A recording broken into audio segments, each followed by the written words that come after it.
اعوذ باللہ من الشیطان الرجیم بسم اللہ الرحمن الرحیم نحمدک ونستعینک یا ذا الجود والنعم یا ذا الفضل والکرم یا عالم السر والہمم یا خالق اللوح والقلم یا رب البیت والحرم الصلاة والسلام علی النبی الأمی المکی المدنی التجلی التام والمجر الاتم مالک الحدوث سلطان القدم ابی العقول والنفوس والبشر وهو علة العلل ابی القاسم محمد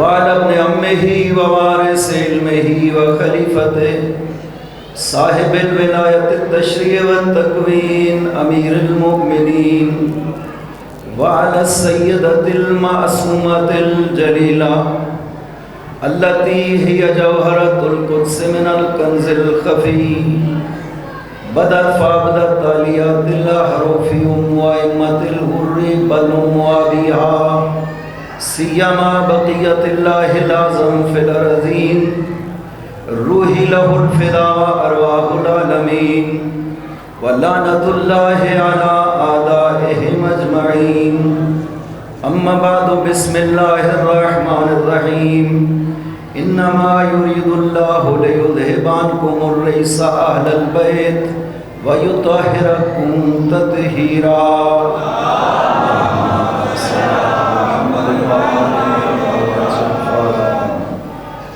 بارگاہ محمد وآل محمد تسلیت پیش کرتے ہیں، تعزیت پیش کرتے ہیں شہادت سیدہ کے عنوان سے۔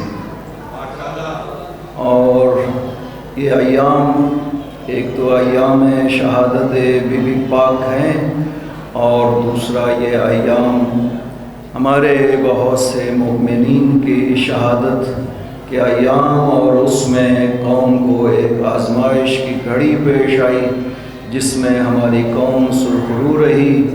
خداوند عظیم صدقہ محمد وآل محمد ہمارے شہداء کو جوار معصومین میں جگہ عطا فرمائے۔ خداوند صدقہ محمد وآل محمد بانیان عذاب کے فرش عذاب کو اپنی برگاہ میں منظور و مقبول فرما، بانیان کے مرحومین کی مغفرت فرما، ان کو جوار معصومین میں جگہ عطا فرما۔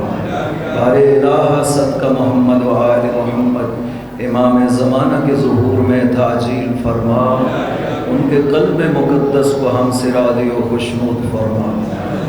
قبلہ ذاکر علی رضا صاحب تشریف فرما ہیں، اور ہمارے دوست بزرگ جناب سجاد صاحب، ان کی اجازت کے ساتھ اور آپ کو انتظار کرنا پڑ رہا ہے، میں معذرت چاہتا ہوں۔ صلوات پڑھیے محمد وآل محمد، اللہم صلی علی محمد وآل محمد وعجل فرجہم۔ خداوند عظیم نے قرآن کریم میں ارشاد فرمایا ہے آل پیغمبر کے لیے، مقام پیغمبر کو اور مقام آل پیغمبر کو بیان کیا ہے۔ انما یرید اللہ لیذہب عنکم الرجس اہل البیت، اے آل محمد، خدا کا یہ پکا ارادہ ہے کہ رجس کو آپ سے دور رکھے، وَيُطَہِّرَكُمْ تَطْہِیرًا، اور آپ کو اس طرح سے پاکیزگی عطا کرے جیسے پاکیزہ رکھنے کا حق ہے۔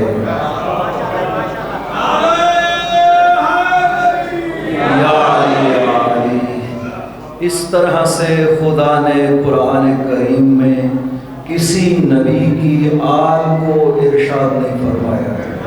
قرآن نے انبیاء کی آل کا تذکرہ کیا ہے۔ ان اللہ اصطفیٰ آدم و نوحا و آل ابراہیم و آل عمران علی العالمین، خدا نے اصطفیٰ کیا آدم کا اور نوح کا، آل ابراہیم کا اور آل عمران کا، ذریتم بعضها من بعض، یہ ایک دوسرے کی ذریت اور نسل ہیں۔ اس طرح سے خدا نے انبیاء کی آل کا تذکرہ کیا ہے، لیکن کسی نبی کی آل کے مقامات کو قرآن میں بیان نہیں کیا ہے۔ لیکن جب بھی آل محمد کا تذکرہ کیا ہے خدا نے ایسی فضیلتیں آل محمد کے لیے ذکر کی ہیں کہ کسی نبی کے لیے بھی ایسا بیان نہیں ہے۔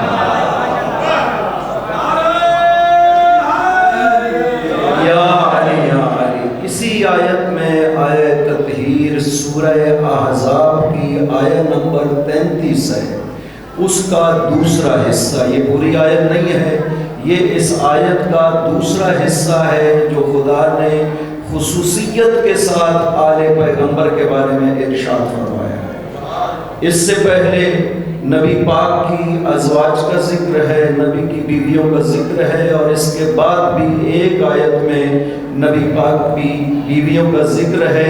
اس آیت کے اس حصے میں نبی پاک کی آل کا تذکرہ کیا ہے۔ کوئی بھی اگر قرآن کی ان آیات کو دیکھے، غور فکر کرے، اسے پتہ چل جائے گا کہ نبی کی آل میں اور نبی کی ازواج میں فرق کیا ہے خدا کی نظر میں۔ جہاں پہ نبی کی بیویوں کا تذکرہ ہے وہاں پہ امر و نہی ہے۔ خدا نے ارشاد فرمایا نبی کی بیویوں تم عام عورتوں کی مانند نہیں ہو، تمہارے اوپر واجب ہے نبی کے گھروں میں بیٹھے رہنا، تم اگر گناہ کرو گے تو تمہیں 2 برابر سزا ملے گی، اس نبی کے گھر کا احترام تمہارے اوپر واجب ہے۔ تقریباً 22 مرتبہ خداوند عظیم نے نبی کی بیویوں کو خطاب کیا ہے ان آیت میں۔ سب آیات میں یہی ارشاد فرمایا کہ آپ کو یہ کرنا چاہیے، یہ نہیں کرنا چاہیے، آپ گناہ کریں گی تو آپ کو بہت زیادہ سزا ملے گی۔ لیکن یک مرتبہ خداوند لہجے کو تبدیل کرتا ہے، جب آل محمد کا ذکر کرنا چاہتا ہے تو امر و نہی نہیں کرتا ہے بلکہ مقامات ذکر کرتا ہے جو آل محمد کو حاصل ہے۔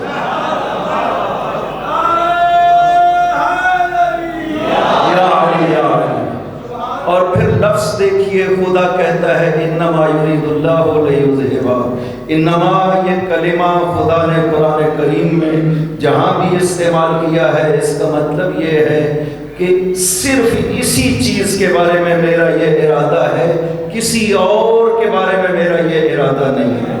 انما جہاں بھی قرآن میں استعمال ہوا، بعض آیات کو آپ بڑے بہتر انداز میں جانتے ہیں جہاں پہ خدا نے انما کو استعمال کیا ہے۔ خدا ایک جگہ ارشاد فرماتا ہے انما ولیکم اللہ ورسولہ والذین آمنوا الذین یقیمون الصلاۃ ویؤتون الزکاۃ وہم راکعون، صرف اور صرف تمہارا ولی اللہ ہے، رسول ہے اور علی ہے جو رکوع میں زکات دے گا۔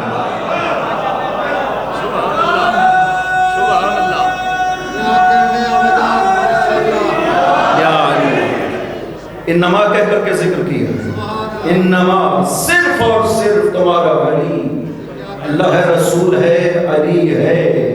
اب عربی جاننے والے بیٹھے ہیں، خدا نے یہاں پہ انما اولیاءکم نہیں کہا کہ تمہارے ولی، جمع کا لفظ ہو جائے گا اولیاءکم، خدا نے جمع کا لفظ استعمال نہیں کیا ہے، خدا نے مفرد کا لفظ استعمال کیا ہے جو ایک کے معنی میں آتا ہے۔ انما ولیکم، تمہارا ولی، ترجمہ بھی یہی کیا جائے گا، یہ نہیں کیا جائے گا تمہارے ولی اللہ ہے، رسول ہے، علی ہے، اس لیے کہ اگر آپ ایسا ترجمہ کریں گے تو ولایت میں شرک لازم آئے گا۔ ولایت خدا کی ذاتی خصوصیات میں سے اللہ اکبر، یا رسول اللہ،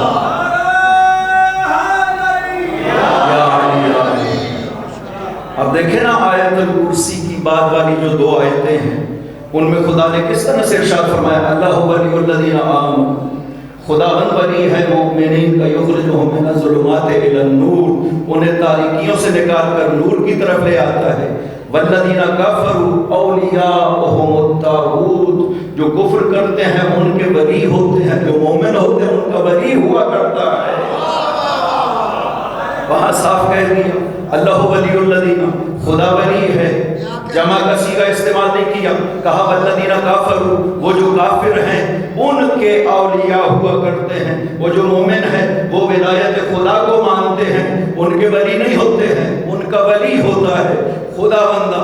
تو نے ذکر تو 3 ہستیوں کا کیا، اپنا ذکر کیا، نبی پاک کا ذکر کیا، علی پاک کا ذکر کیا، لیکن لفظ کیوں مفرد والا استعمال کیا؟ انما ولیکم، تمہارا ولی صرف اور صرف تمہارا ولی اللہ ہے، لفظ مفرد کا کیوں استعمال کیا؟ خدا فرمائے گا میں بس یہی چیز سمجھانا چاہتا تھا، وہ جو رسول میں اور علی میں ولایت پائی جاتی ہے وہ کسی اور کی ادا کرنا نہیں ہے۔ تم ولایت خدا کو دیکھنا چاہو گے یا رسول میں نظر آئے گی یا علی میں نظر آئے گی؟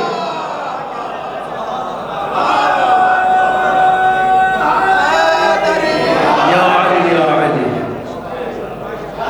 جو اپنی بنائی ہوئی ولایتیں ہیں انہیں اولیاء کہا جاتا ہے، جو خدا کی دی ہوئی ولایت ہے وہ ولایت الہی کہلاتی ہے۔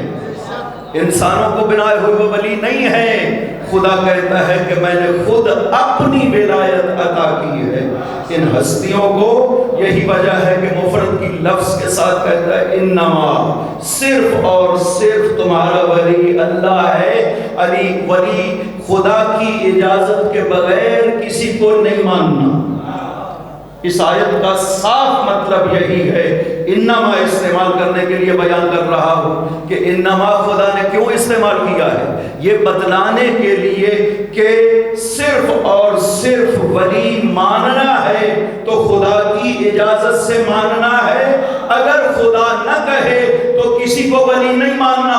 کوئی جتنا بھی نیک اور مقرب بن جائے، ہم سلمان و ابو ذر کو بہت بڑی ہستیاں مانتے ہیں لیکن انہیں ولی نہیں مانتے، اس لیے کہ پیغمبر نے بتایا نہیں، خدا نے بنایا نہیں۔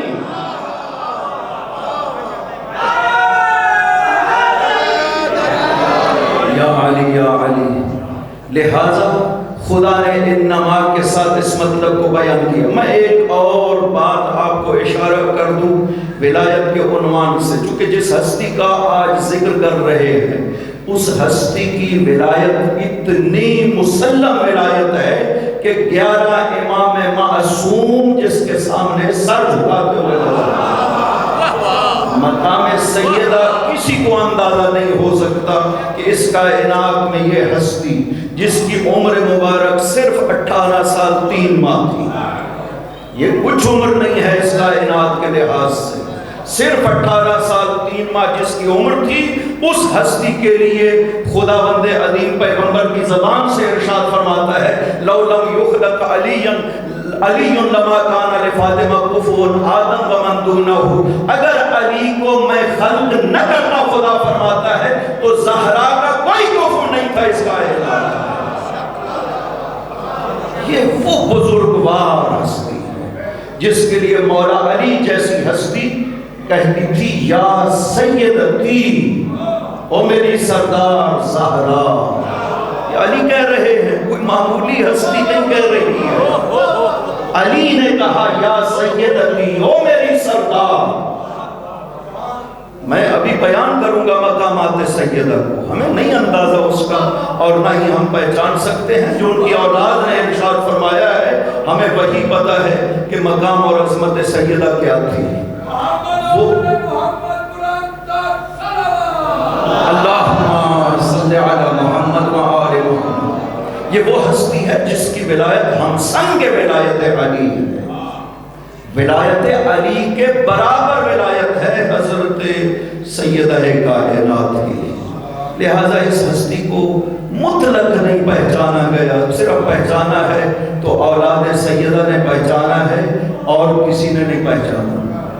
لوگ یہ سمجھتے ہیں کہ جس کے پاس منصب الہی ہو، امامت یا رسالت، بس اس کائنات میں وہی عظیم تر ہے۔ نہیں، یہ ضروری نہیں ہے۔ منصب رسالت و امامت اور رسالت کا ہونا ضروری نہیں ہے۔ عصمت کے لیے خدا بند عظیم کچھ ہستیوں کو اس طرح کی عصمت دیتا ہے کہ حضرت مریم نہ امام ہے، نہ نبی ہے، نہ رسول ہے۔ خدا فرشتوں کو بھیجتا ہے جو مریم کو یہ خطاب کرتے ہیں، ان اللہ اصطفاک وطہرک واصطفاک علی نساء العالمین۔ اے مریم، خدا نے آپ کا انتخاب کیا ہے، آپ کو طہارت بخشی ہے، آپ کو عصمت بخشی ہے، اور عیسیٰ کو دنیا میں بھیجنے کے لیے آپ کا انتخاب کیا ہے۔ اور عجیب بات ہے، وہاں پہ ایک حضرت عیسیٰ کو دنیا میں بھیجنے کے لیے خدا نے مریم کا انتخاب کر کے مریم کو سلام کیا اور عظمت بخشی کہ ہم نے تیرا انتخاب کیا ہے ایک عیسیٰ کو دنیا میں بھیجنے کے لیے۔ لیکن یہ وہ ہستی ہے کہ جس کا استفاع اور انتخاب ایک ایسا بڑا راز ہے کہ جس ہستی سے خداوند عظیم نے 11 امام معصوم دنیا میں بھیجے۔ لہذا خدا نے یہ جو ولایت عطا کی ہے، یہ اس کی خصوصیت ہے کہ جناب سیدہ وہ بلند و برتر ہستی کہ جو نہ امام ہے نہ نبی ہے، لیکن ولایت میں برابر ہے اور کفو ہے علی ابن ابی طالب جیسی ہستی۔ صلوات پڑھیے محمد و آل محمد، اللہم صلی علی محمد و آل محمد وعجل۔ خدا اسی ولایت کو انما کے ساتھ بیان کر رہا ہے کہ تمہارا ولی کوئی بھی نہیں ہے، اللہ ہے، رسول ہے اور علی ہے۔ یہ ولایت خدا نے کس طرح سے پیغمبر کو حکم دیا کہ دیکھو آپ دنیا سے جانے والے ہیں میرے رسول، آپ نے ان لوگوں کو نماز بتائی ہے، روزہ بتایا ہے، زکوٰۃ بتائی ہے، عبادات بتائی ہیں میرے نبی، جیسے آپ نے انہیں ساری عبادات ساری شریعت بتائی ہے، اب آپ دنیا سے جانے والے ہیں، اب آپ جو آپ کے بعد آنے والا ولی ہے نا، وہ بھی لوگوں کو بیان کرائیں کہ کون ہستی ہوگی۔ باقاعدہ طور پر جبرائیل نازل ہوئے، یا رسول اللہ، خدا فرماتا ہے اب موقع آیا ہے ولی کو بیان کریں تاکہ پتہ چلے کہ آپ کے بعد جانشین بننے والا کون ہے۔ لیکن ولایت کا اعلان اس طرح نہیں کرنا جیسے آپ نے نماز روزہ زکوٰۃ بیان کر دی، مسجد مدینہ میں بیٹھے ہوئے ہیں، حکم نازل ہو گیا، جبرائیل حکم لے آئے، پیغمبر نے ارشاد فرمایا لوگوں نماز نازل ہو گئی، صلو کما رأیتمونی اصلی، اسی طرح نماز پڑھنا جیسے مجھے پڑھتے ہوئے دیکھ رہے ہیں۔ روزے کا حکم نازل ہوا، ارشاد فرمایا میں بھی رکھ رہا ہوں تم بھی رکھنا، یہ شرائط ہے، روزہ رکھو۔ زکوٰۃ کے واجب ہونے کے شرائط بتا دیے، یہ تو ایسا نہیں ہے اب ولایت بیان کرنی ہے۔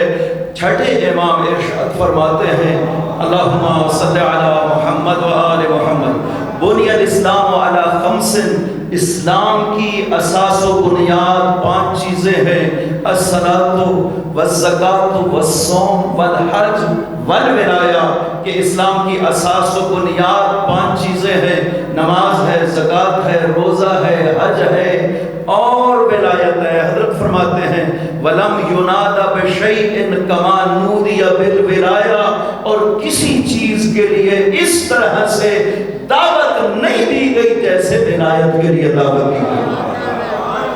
یہی سے فرق ظاہر ہو گیا کہ ولایت میں اور باقی عبادات میں فرق کیا ہے، اس لیے کہ ولایت ہے روح ساری عبادات کی۔ اگر ولایت علی دل میں موجود ہے تو ہر عبادت قبول ہو جائے گی، اگر علی کی ولایت نہیں ہے دل میں تو جیسی بھی عبادت کا لوگوں پہ ماری جائے گی۔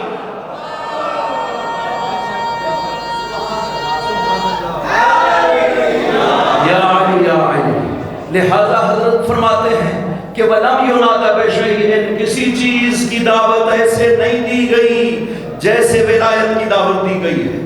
جبرائیل نے کہا کہ یا رسول اللہ، خدا فرماتا ہے ولایت کی دعوت دینی ہے، جتنے بھی مسلمان ہو چکے ہیں سب کو بلاؤ، آپ کے ساتھ جائیں گے، حج کریں گے، حج کے بعد علی کی ولایت کو بیان کیا جائے گا۔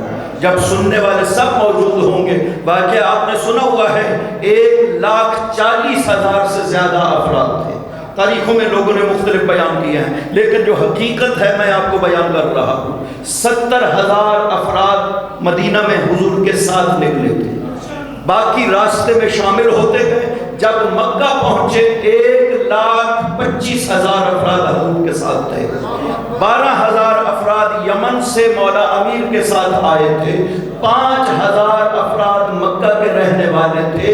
یہ 1,40,000 سے زیادہ افراد کا مجمع بنا۔ اس میں تمام ازواج پیغمبر اکرم موجود تھی، تمام اہل بیت اطہار بھی موجود تھے، تمام اصحاب پیغمبر بھی موجود تھے۔ حج مکمل ہوا 13 ذی الحجہ کو، خدا نے حکم دیا کہ میرے رسول تو مدینہ میں رک نہیں سکتا، فوراً باہر نکلے، اعلان کروا دیں کہ کوئی شخص بھی بیماروں کے علاوہ مدینہ میں نہیں رک سکتا، سب کو آپ کے ساتھ جانا ہوگا۔ 14 ذی الحجہ کو پیغمبر مکہ سے نکل آتے ہیں، یعنی صرف ایک دن آرام کیا ہے مکہ میں حج کے بعد، اور 14 ذی الحجہ کو مکہ سے نکل آتے، یعنی مسلسل حضور پاک سفر میں تھے۔ 25 ذی القعدہ 24 ذی القعدہ کو مدینہ سے نکلے، 25 کو آ کر کے جوفہ میں احرام باندھے، یعنی وہ 10 دن کا سفر کرتے ہوئے 3 رمضان کو پہنچے، شعبان کو پہنچے۔ اس طرح سے حضور پاک 3 ذی الحجہ کو پہنچے مکہ میں، اور 3 کے بعد پھر حج میں مصروف ہو گئے۔ مسلسل حضور پاک مصروف رہے، اس کے باوجود جبرائیل نے حکم دیا کہ خدا فرماتا ہے میرے نبی آپ مکہ میں رک نہیں سکتے، لہٰذا صبح آپ نکلیے مکہ کو چھوڑ کر، اور اعلان فرما دیں کہ کوئی بھی شخص مکہ میں باقی نہ رہے، سب آپ کے ساتھ جائیں گے۔ حضور پاک نے اعلان فرمایا، 1,40,000 سے زیادہ افراد مکہ سے نکلے، 14 ذی الحجہ کو 5 دن کا سفر کیا، 5 منزلوں پہ پڑاؤ کرتے ہوئے 18 ذی الحجہ کی ظہر سے 1 گھنٹہ پہلے غدیر خم میں پہنچے۔ اس طرح سے یا علی جو اگلا قافلہ کا حصہ تھا وہ جوفہ تک پہنچ چکا تھا۔ اتنی زیادہ خلقت تھی کہ غدیر خم کے راستے سے 3 میل آگے ہے جوفہ پہنچ چکے تھے۔ حضور نے ارشاد فرمایا سب کو بولا واپس آ جائیں، آپ تشریف لے گئے، غدیر خم کی جگہ پہ پہنچے، وہاں پہ ارشاد فرمایا خیموں کو لگا لو، یہاں پہ ہمارا پڑاؤ ہوگا۔ 3 دن رکے غدیر خم میں، 18 ذی الحجہ کی ظہر سے 1 گھنٹہ پہلے پہنچے۔ فرمایا یہ درمیان میں 5 درخت ہیں، ان کو چھوڑ کر باقی اپنے خیمے لگا لو۔ خیمے لگ گئے، درختوں والی جگہ کو حکم دیا جناب سلمان و ابو ذر و عمار کو کہ اس کو صاف مقداد کو کہا کہ صاف کر دو، ممبر کو تیار کرو۔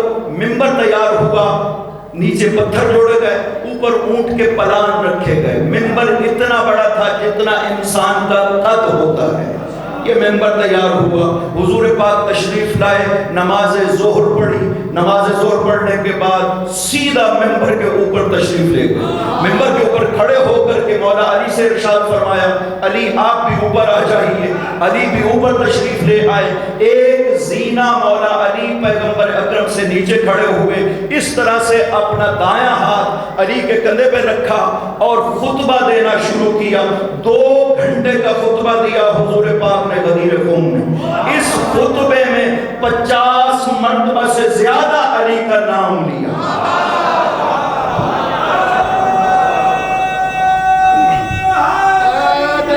یا علی یا علی، 50 مرتبہ سے زیادہ مولا علی کا نام لیا اس خطبہ مبارکہ میں۔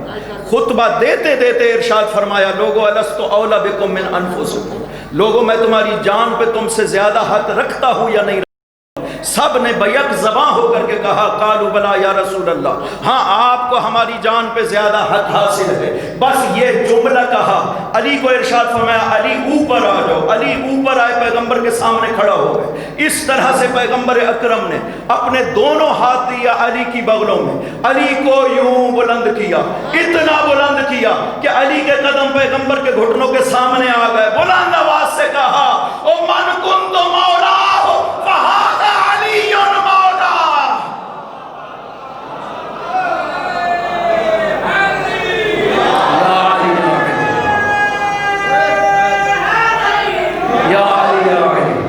نعرہ تکبیر، اللہ اکبر، نعرہ رسالت۔ یا رسول اللہ، پوری طاقت کے ساتھ آپ نے اپنے آپ کو ایوان زینب میں نہیں سمجھنا،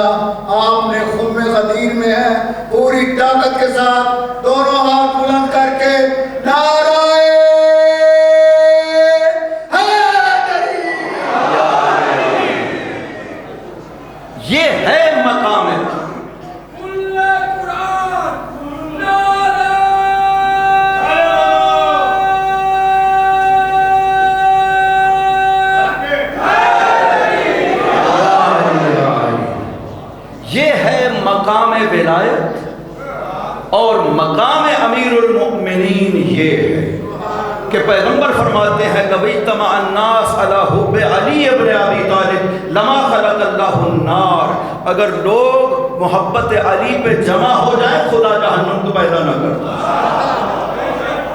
جہنم خلق ہی اس لیے ہوئی کہ لوگوں کے دلوں میں بغض علی پایا گیا۔ صاف نفاق کی علامت صحیح مسلم کی روایت ہے، پیغمبر نے علی سے فرمایا، علی ارشاد فرماتے ہیں لَأَحِدَ إِلَيَّ النَّبِي، پیغمبر نے میرے ساتھ اس عہد کو ذکر کیا ہے۔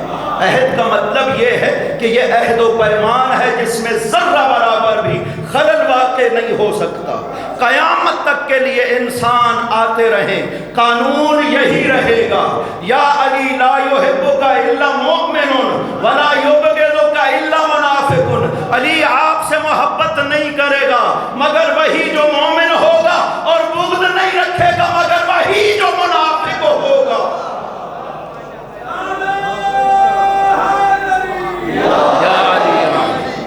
یہ عہد ثابت ہے خداوند عظیم کا، اس عہد میں پوری تاریخ انسانیت میں ذرہ برابر بھی فرق پیدا نہیں ہو سکتا۔ ہمیشہ معیار ایمان محبت علی ہے اور معیار نفاق بغض علی ابن ابی طالب۔ خدا نے کیسا خلق کیا اس ہستی کو کائنات میں، یہ دو ہستیاں جو کائنات میں خداوند عظیم نے بھیجی ہیں۔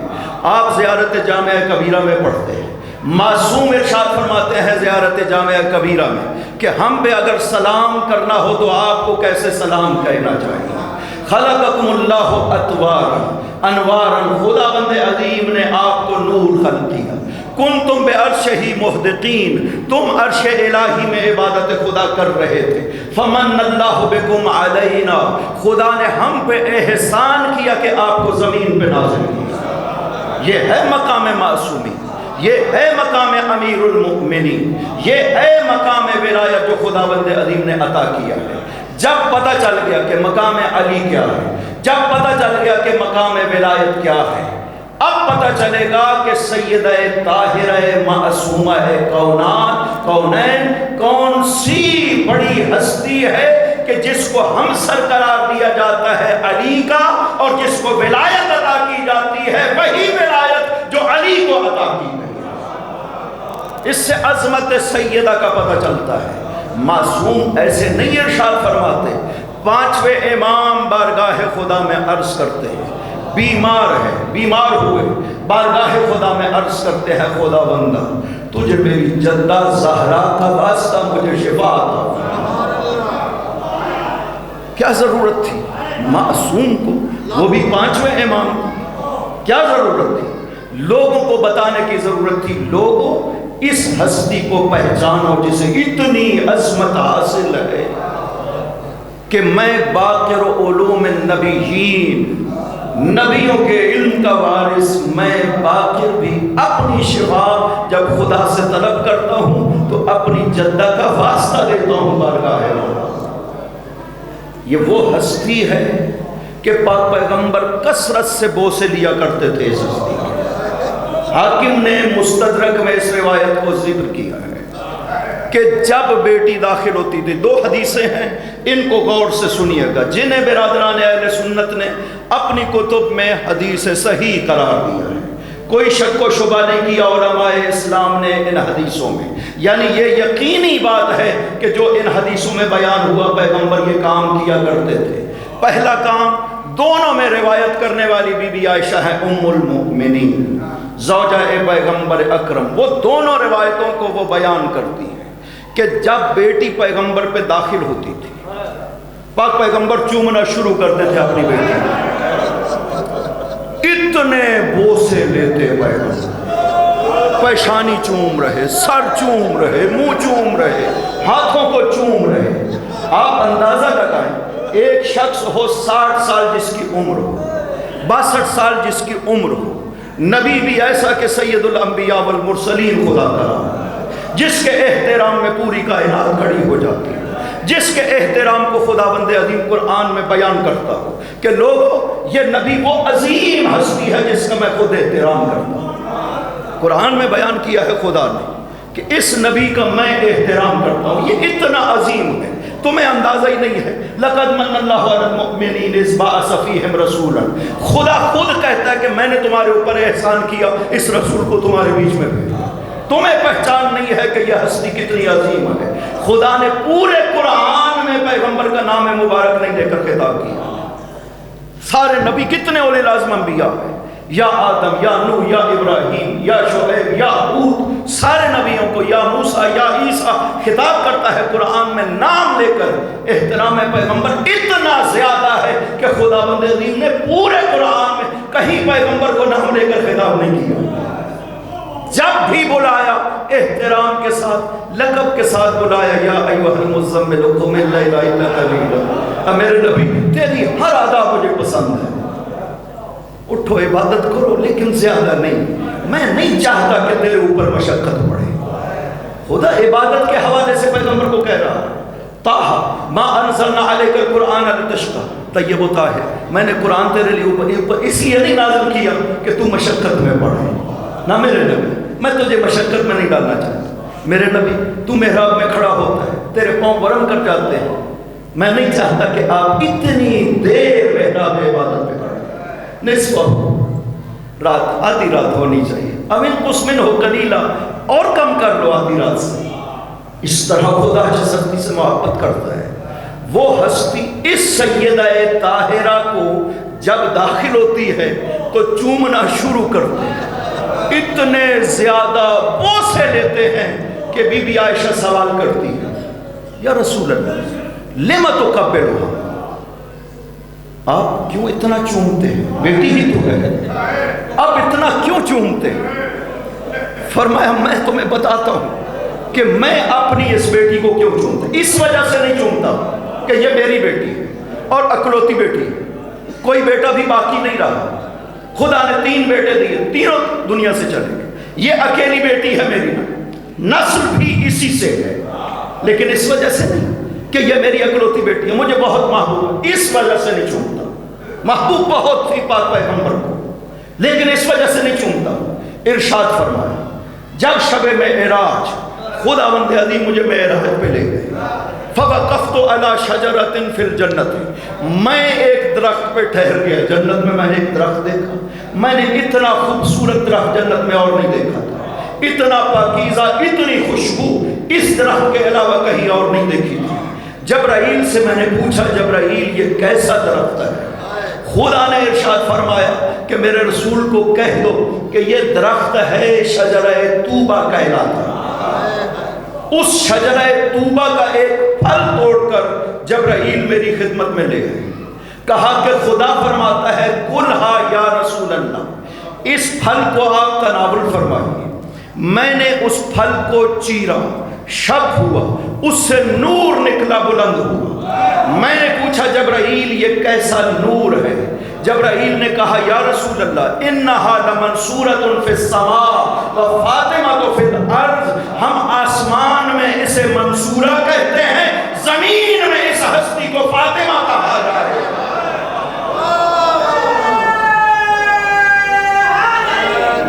یا علی اس طرح اللہم صلی علی محمد و آل محمد، اس طرح نور سیدہ صلب پیغمبر میں منتقل ہوا. اب اگلا جملہ ارشاد فرماتے ہیں کہ سنو عائشہ، کلما اشتقت الی رائحۃ الجنہ شممت ابنتی فاطمہ فاشم رائحۃ الجنہ، اور میں جب بھی جنت کا مشتاق ہوتا ہوں اپنی بیٹی کو سونگھتا ہوں، مجھے جنت کی خوشبو آتی ہے.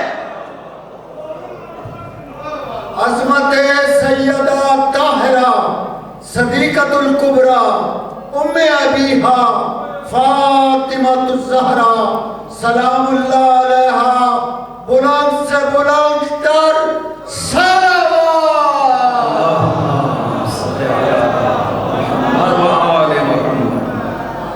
ایک سوال ہے یا رسول اللہ، آپ کو تو جنت کا اشتیاق نہیں ہونا چاہیے، چونکہ آپ خود فرماتے ہیں الجنت تشتاق الی اربعۃ من اصحابی، جنت میرے 4 صحابیوں کی مشتاق رہتی ہے کہ کب یہ جنت میں داخل ہوں گے.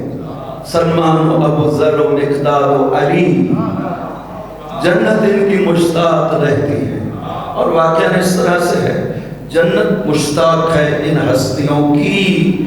ایک مرتبہ جابر جوفی نے عرض کیا، بڑا خاص صحابی حضرت امام جعفر صادق علیہ السلام، اللہم صلی علی محمد و آل محمد وعجل فرجہم، انہوں نے عرض کیا، یا ابن رسول اللہ ارنی الجنہ، مجھے جنت دکھائیے، دیکھنا چاہتا ہوں۔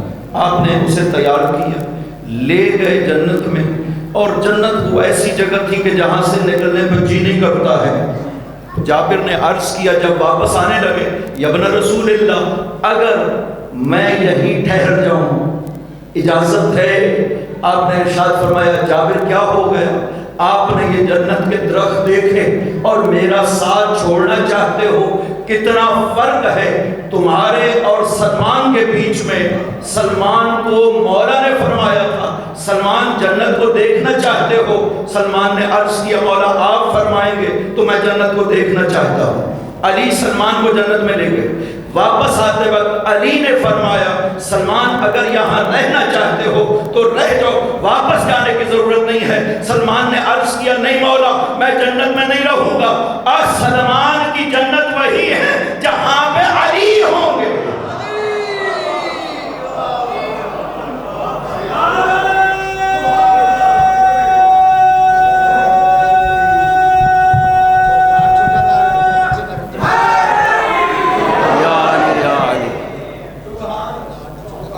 جنت مشتاق ہے ان ہستیوں کے غلاموں کی۔ اور پاک پیغمبر جو فرماتے ہیں کہ کلما اشتقت الی رائحۃ الجنہ، جب میں جنت کی خوشبو کا مشتاق ہوتا ہوں اپنی بیٹی کو سونگھتا ہوں۔ کیا بتانا چاہتے ہیں؟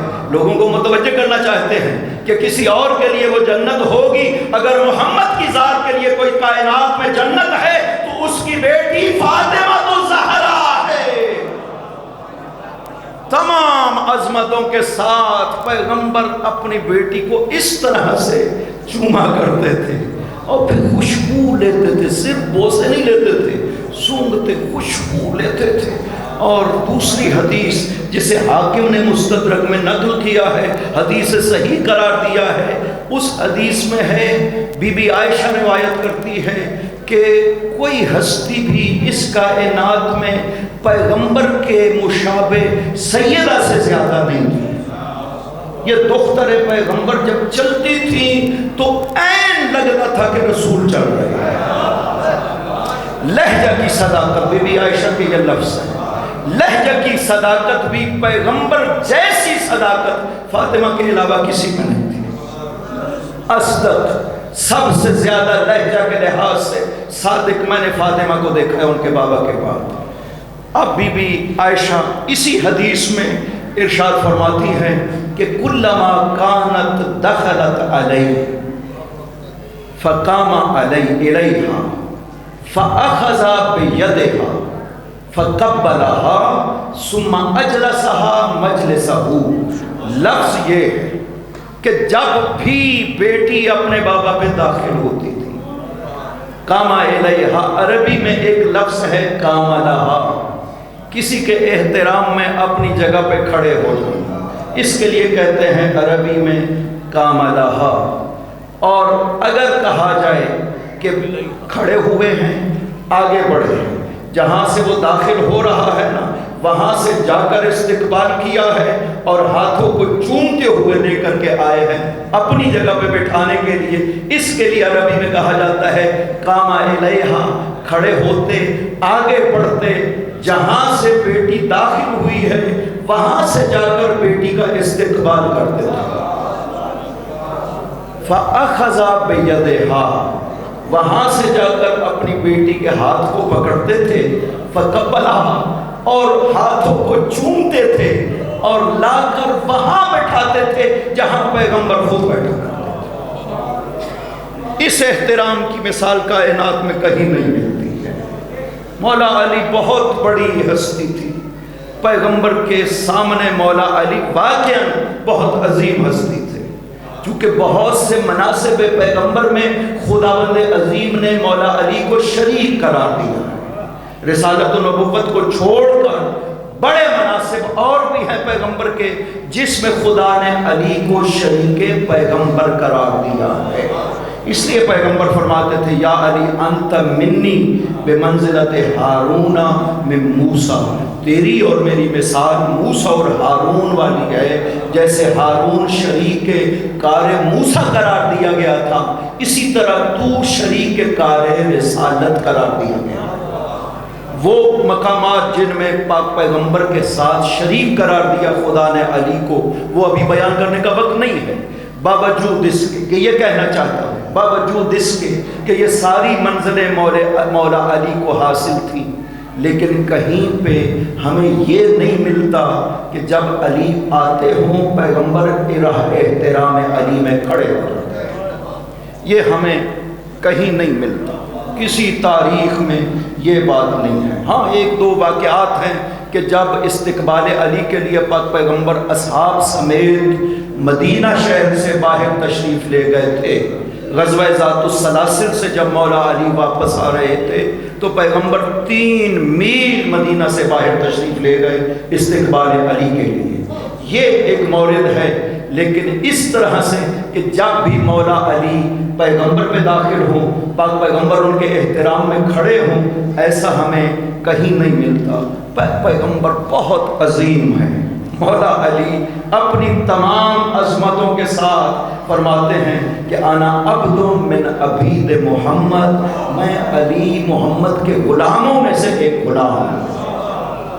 پیغمبر اتنی بڑی عظمت رکھتے ہیں جس کا کوئی اندازہ کسی کو حاصل نہیں ہو سکتا۔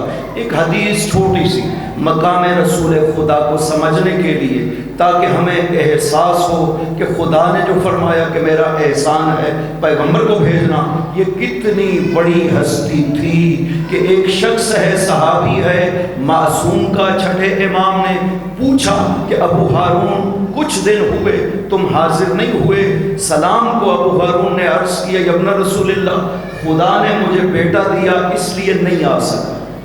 آپ نے پوچھا کہ تم نے بیٹے کا نام کیا رکھا ہے؟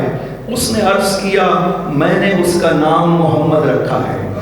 جب یہ سنا تو 3 مرتبہ چھٹے امام اتنے زیادہ جھکے زمین پر کہ قریب تھا پیشانی خاک پہ لگ جائے۔ ارشاد فرمایا میں قربان ہوں، میرے ماں باپ قربان ہوں، میرے آباء و اجداد قربان ہوں، پوری کائنات قربان ہو اس نام مقدس میں۔ یہ ہے عظمت پاک پیغمبر۔ پاک پیغمبر ان ساری عظمتوں کے ساتھ اپنی بیٹی کے استقبال کے لیے کھڑے ہوتے ہیں، صرف کھڑے نہیں ہوتے بلکہ آگے بڑھتے ہیں، آگے بڑھ کر استقبال کرتے ہیں اور دست مبارک سیدہ کے بوسے دیتے ہوئے سیدہ کو اپنی جگہ پہ بیٹھاتے ہیں۔ اب کوئی مسلمان اگر یہ دیکھے کہ حضور جو 62 سال 63 سال کی عمر والی ہستی ہے، سید الانبیاء والمرسلین ہے، وہ 18 سال کی ایک بیٹی کے ساتھ اس طرح سے احترام سے پیش آ رہا ہے تو مسلمانوں آپ کو کیسا احترام کرنا چاہیے دختر نبی کا؟ آپ کو تو اس دروازے کی خاک اپنی آنکھوں پہ لگانی چاہیے۔ کیوں؟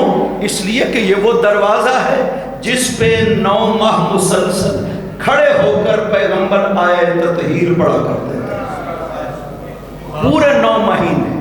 ایک صحابی نے بیان کیا ہے پورے 12 ماہ میں نے دیکھا ہے، ایک صحابی نے 6 ماہ بیان کیا، کم سے کم 6 ماہ، زیادہ سے زیادہ 1 سال مسلسل دروازہ سیدہ پہ کھڑے ہو کر آ کر آیت تطہیر پڑھتے اور کہتے السلام علیکم یا اہل بیت النبوہ، میرا سلام ہو اے اہل بیت نبوت۔ یہ دروازہ سیدہ کا احترام ہے۔ اور پیغمبر اکرم اجازت مانگا کرتے تھے نا بیٹی سے، بیٹی مجھے اجازت ہے میں اندر آ جاؤں؟ بیٹی عرض کرتی تھی بابا البنت بنتک والبیت بیتک، بابا میں آپ کی بیٹی ہوں، یہ آپ کا دروازہ ہے، آپ کیوں اجازت مانگتے ہیں؟ رسول فرماتے ان اللہ امرنی فاطمہ، مجھے خدا حکم دیتا حکم کس کو دیا؟ بہت مختصر انداز میں یہ مطالب میں نے آپ کی خدمت میں عرض کیا۔ کسی ہستی کی معصومین میں سے اگر معرفت چاہتے ہیں تو 3 مراحل کو دیکھنا پڑے گا، تب معرفت ہوگی۔ صرف اس کائنات میں مت دیکھے آل محمد کو پہچاننے کے لیے۔ آل محمد کو پہچاننا ہو تو اس کائنات سے پہلے جب خداوند عظیم نے عالم نورانیت میں آل محمد کو خلق کیا تھا وہاں دیکھیں، اس کائنات میں دیکھیں، اور جب اس کائنات سے جائیں گے تب دیکھیں مقام آل محمد کیا ہے، تاکہ عظمت آل محمد کا احساس ہو سکے۔ ایک ایک ہستی اس طرح سے ہے کہ عظمت کا احساس تبھی ہو سکتا ہے جب ان 3 مراحل میں نظر کی جائے، تاکہ پہچانیں کہ یہ کون سی ہستیاں ہیں جن کو خدا نے اس کائنات میں ہماری ہدایت کے لیے بھیجا۔ وہ محتاج ہدایت نہیں تھے، خدا نے ان کو ہادی بنا کر بھیجا ہے۔ سورہ یونس میں ارشاد فرماتا ہے افمن یہدی الی الحق احق ان یتبع امن لا یہدی بل یہدی الیہ، اس کی پیروی کی جانی چاہیے جو حق کی ہدایت کرتا ہے، یا اس کی پیروی کی جانی چاہیے جو محتاج ہدایت ہے۔ دنیا کے عقل مندوں خدا سوال کر رہا ہے، خدا کہتا ہے مجھے بتاؤ کس کے پیچھے جانا چاہیے، کسے امام ماننا چاہیے؟ امام اسے مانا جائے جو لوگوں کو ہدایت کرتا ہو، یا اسے مانا جائے جو خود محتاج ہدایت ہو؟ عقل کیا کہتی ہے؟ اسے مانا جائے گا جو خود محتاج ہدایت ہو۔ وہ قطعاً امام نہیں بن سکتا ہے۔ امام وہ ہے جسے خدا امام بنا کر بھیجے اور لوگوں کی ہر حال میں ہدایت کرتا ہوا نظر آئے۔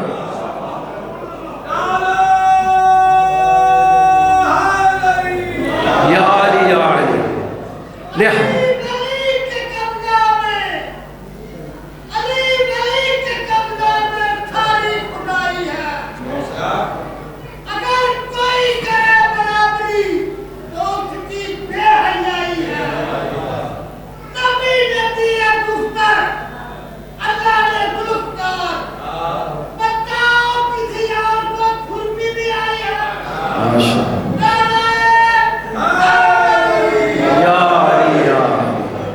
لہذا یہ 3 مراحل دیکھیں۔ جب پاک پیغمبر نے ارشاد فرمایا کہ قیامت کے دن لوگوں کو برہنہ کھڑا کیا جائے گا، گھر تشریف لائے بی بی پاک مغموم تھی۔ کہا بیٹی آپ کیوں مغموم ہیں؟ کہا بابا آپ نے جو ارشاد فرمایا۔ کہا نہیں بیٹی، جب آپ کو محشر میں اٹھایا جائے گا نا، خدا جبرائیل کو بھیجے گا، آپ کی قبر پہ 7 گنبد نور جبرائیل قائم کرے گا، ذوقائیل فرشتہ سواری جنت کی لائے گا۔ بیٹی آپ کو جب سوار کیا جائے گا نا، 70,000 حوریں آپ کے پیچھے چلیں گی۔ آپ کی ماں خدیجہ 70,000 حوروں کے ساتھ آپ کے استقبال کو آئے گی۔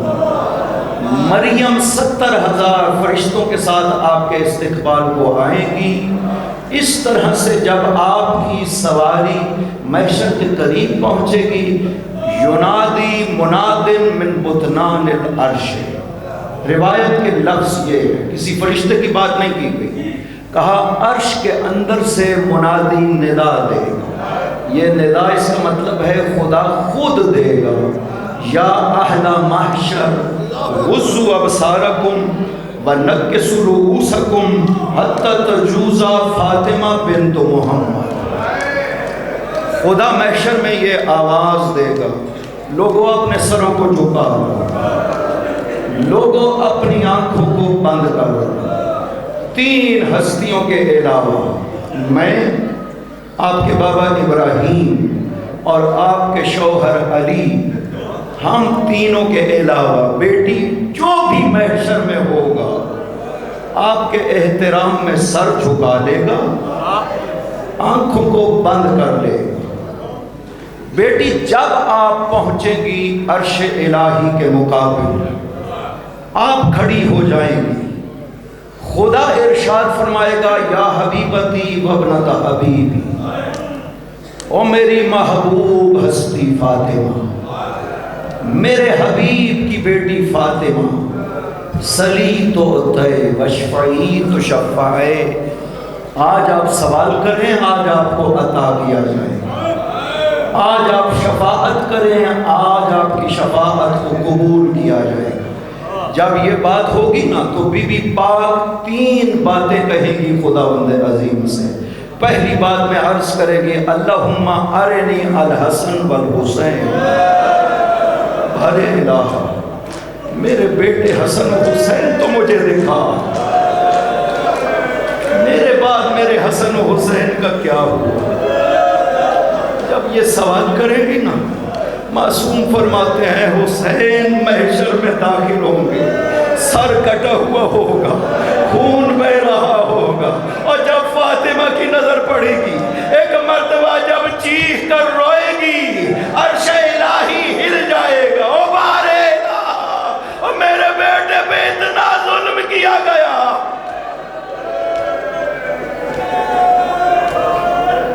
اجرکم علی اللہ۔ دوسرا سوال کرے گی کہ بارے الہ تو جانتا ہے جو مجھ پہ ظلم کیا گیا۔ بارے الہ فاطمہ آج تو اس سے سوال کرتی ہے میرے ظالمین سے انتقام لے۔ جانتے ہو کتنا ظلم ہوا تھا نبی کی بیٹی سے؟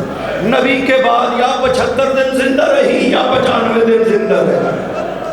حالت یہ تھا 18 سال 3 ماہ عمر تھی نبی کی بیٹی کی، سر سفید ہو گیا تھا، چل نہیں سکتی تھی، سہارے کے ساتھ چلنا پڑتا تھا۔ بابا کو خطاب کرتی تھی بابا صبت علیہ مصائبون، بابا تیری بیٹی پہ اتنی مصیبتیں آئیں، اگر دنوں پہ آتی تو سیاراتوں میں بدل جاتی۔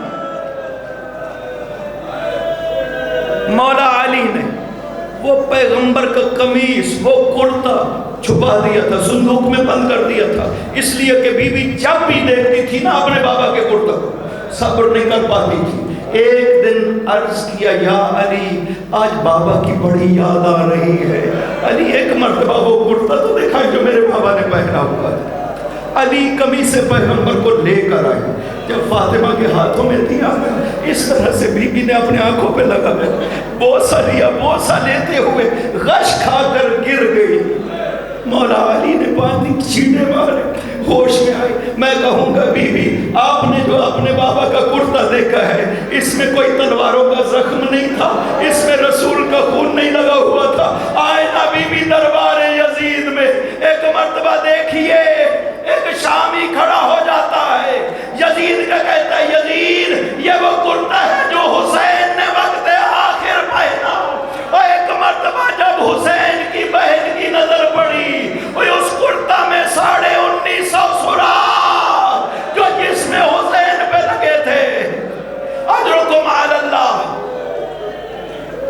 نبی کی بیٹی کے لیے چھٹے امام فرماتے ہیں البقاء خمسۃ، 5 ہستیاں اس کائنات میں بہت روئی ہیں۔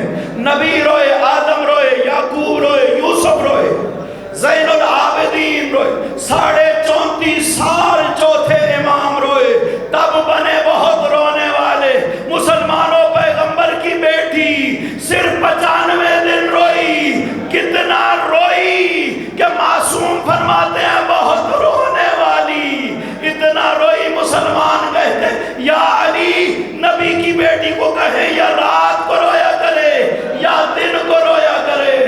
وَسَيَعْلَمُ الَّذِينَ ظَلَمُوا أَيَّ مُنْقَلَبٍ يَنْقَلِبُونَ۔